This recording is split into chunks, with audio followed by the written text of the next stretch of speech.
Hey everyone, welcome back to Yusuf Reacts. Today, we're diving deep into one of the most intense and action-packed entries in the James Bond series, 1989 Seconds License to Kill. This film marked a turning point for the iconic spy and is often remembered for its grittier tone, mature themes, and thrilling action sequences. Let's break it all down. Released in 1989, License to Kill was the 16th film in the James Bond franchise, and starred Timothy Dalton in his second and final outing as the British secret agent. The film is often regarded as one of the more mature, darker entries in the series, and for good reason. Set in the vibrant locales of Miami and the Caribbean, License to Kill follows Bond as he goes rogue after his close friend, Felix Leiter, is severely injured in a drug cartel ambush. Bond takes matters into his own hands, seeking revenge on the drug lord Franz Sanchez, portrayed by Robert Davi. Speaking of Sanchez, Robert Davi is fantastic in the role. He's cold, calculating, and menacing, making him one of the more memorable Bond villains. His ruthless pursuit of power makes him a worthy adversary for R007. Timothy Dalton's portrayal of James Bond in License to Kill is often praised for its seriousness and depth.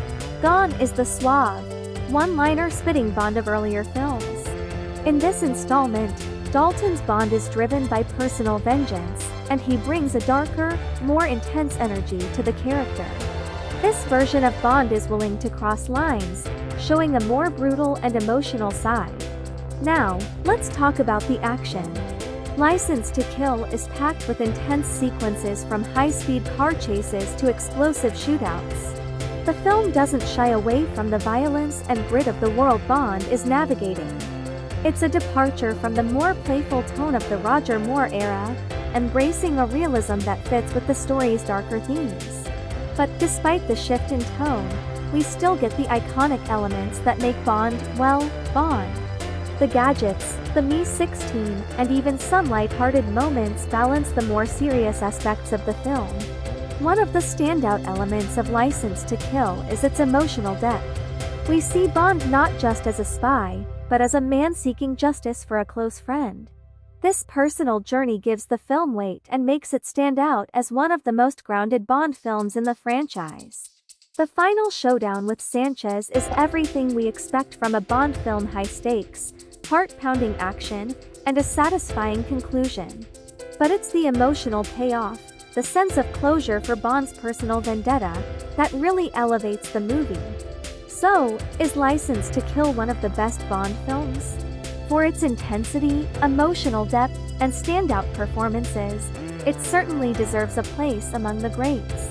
Timothy Dalton's Bond may have been short-lived, but this film cemented his legacy as one of the more serious, complex portrayals of the character. A vengeful James Bond goes rogue to infiltrate and take down the organization of a drug lord who has murdered his friend's new wife and left him near death. James Bond is on possibly his most brutal mission yet. His good friend Felix Leiter is left near death by drug baron Franz Sanchez. Bond sets off on the hunt for Sanchez, but not everyone is happy. Mi-6 does not feel Sanchez is their problem and strips Bond of his license to kill, making Bond more dangerous than ever. Bond gains the aid of one of Leiter's friends, known as Pam Bouvier, and sneaks his way into the drug factories which Sanchez owns. Will Bond be able to keep his identity secret, or will Sanchez see Bond's true intentions? The agents collect Mi-6 agent James Bond, Timothy Dalton, and his friend, CIA agent Felix Leiter, David Hedison, on their way to Leiter's wedding in Key West, to have them assist in capturing drugs lord Franz Sanchez. Robert Davi. Bond and Leiter capture Sanchez by attaching a hook and cord to Sanchez's plane and pulling it out of the air with a Coast Guard helicopter. Afterwards, Bond and Leiter parachute down to the church in time for the ceremony. Sanchez bribes the agent Ed Killefer Everett McGill with Tom, and escapes. Ed forces the prison van off the bridge into the water, where divers arrive and smuggle Sanchez away. Meanwhile, Sanchez's henchman Dario Benicio del Toro and his crew ambush Leiter and his wife Della Priscilla Barnes.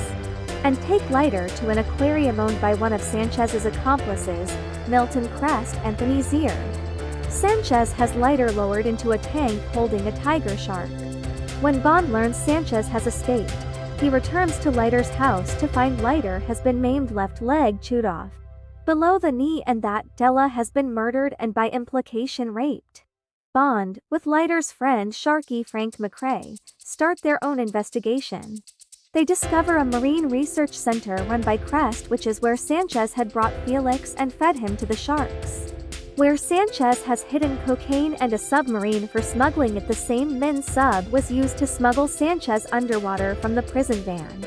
Bond comes back at night and enters the facility and finds the drugs under the maggots used as fish feed. After Bond kills Killifer using the same shark tank used for Leiter, and Robert Brown meets Bond in Key West's Hemingway house and orders him to an assignment in Istanbul, Turkey. Bond resigns after turning down the assignment, but M suspends Bond instead and revokes his license to kill. Bond becomes a rogue agent, although he later receives unauthorized assistance from Q Desmond Llewellyn. Miss Moneypenny Caroline Bliss, M's personal secretary. Bond boards Crest's ship Wavecrest and foils Sanchez's latest drug shipment by hijacking the mini sub being used to transfer the drugs underwater from the seaplane to the yacht and destroying the drug pouches, stealing $5 million in the process by then hijacking the seaplane before it takes off with the money that Crest paid in exchange for the drugs. He discovers that Sharky has been killed by Sanchez's henchmen. Bond meets and teams up with Pam Bouvier Carey Lowell, a pilot and D-informant, after getting her details from the CIA database, at a Bimini bar where they are attacked by Dario and his men, who are waiting to see who came to meet Pam, as Felix is still hospitalized. Dario shoots Pam in the back, but she survives as she was wearing a vest, and journeys with her to the Republic of Isthmus. He pays Pam $75,000 for the same, out of the $5 he stole. He seeks Sanchez's employment by posing as an assassin for hire. Bond enters Sanchez's casino and gambles with his money. He wins big, getting Sanchez's attention, and then gains access to him via Luke Lamora, whom he had met on Crest's yacht earlier. Bond plants plastic explosives on Sanchez's bulletproof window. When he is meeting with Asian mob bosses to sell drug franchises for $100 million per territory for 5 years. Plan is to blow the window and shoot Sanchez with a rifle. 2 Hong Kong Narcotics Bureau officers foil Bond's attempt to assassinate Sanchez and take him to an abandoned warehouse. They are joined by Fallon, an MI6 agent who was sent by M to apprehend Bond. Sanchez's men rescue him and kill the officers, believing them to be the assassins. Bond plants the idea that someone close to him has betrayed Sanchez.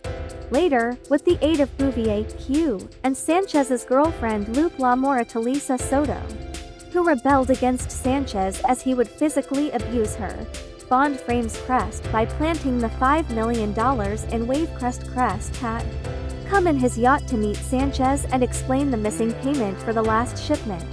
Sanchez's men find the money in the decompression chamber, where Bond had put it, with the help of Luke Lamora. Sanchez shuts Crest into a decompression chamber and cuts the oxygen cord, causing Crest to explosively decompress to his death. Bond is then admitted into the inner circle. Luke Lamora is afraid that Bond is pursuing Sanchez and begs Pam ++Q to help him. Sanchez is taking Bond out to his secret HQ. Sanchez takes Bond to his base, which is disguised as the headquarters of a religious cult. Bond learns that Sanchez's scientists can dissolve cocaine in petrol and then sell it disguised as fuel to Asian drug dealers. The televangelist Joe Butcher Wayne Newton serves as middleman, working under Sanchez's business manager Truman Lodge Anthony Stark, who uses Butcher's TV broadcasts to communicate with Sanchez's customers in the United States. During Sanchez's presentation to potential Asian customers, Dario discovers Bond and betrays him to Sanchez. Bond starts a fire in the laboratory, but is captured again and placed on the conveyor belt that drops the brick cocaine into a giant shredder. Pam Bouvier arrives pretending to be a rich donor and gaining a private audience with Butcher, who she holds at gunpoint. and shoots Dario, allowing Bond to pull Dario into the shredder, killing him. Sanchez flees as fire consumes his base, taking with him 4 tankers full of the cocaine and petrol mixture. Bond pursues them by plane, with Bouvier at the controls. During the course of a stunt-filled chase through the desert, Bond destroys 3 of the tankers and kills several of Sanchez's men. Sanchez attacks Bond with a machete aboard the final remaining tanker, which crashes down a hillside. A petrol-soaked Sanchez attempts to kill Bond with his machete. Bond then reveals his cigarette lighter, the lighter's gift for being the best man at their wedding, and sets Sanchez on fire. Burning alive, Sanchez stumbles into the wrecked tanker, destroying it. Bouvier arrives shortly afterward and picks up Bond. Later, a party is held at Sanchez's former residence.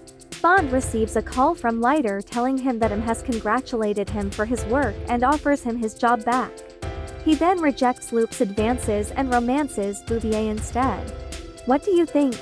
Is License to Kill your favorite Bond movie? Or do you prefer the more traditional Bond films?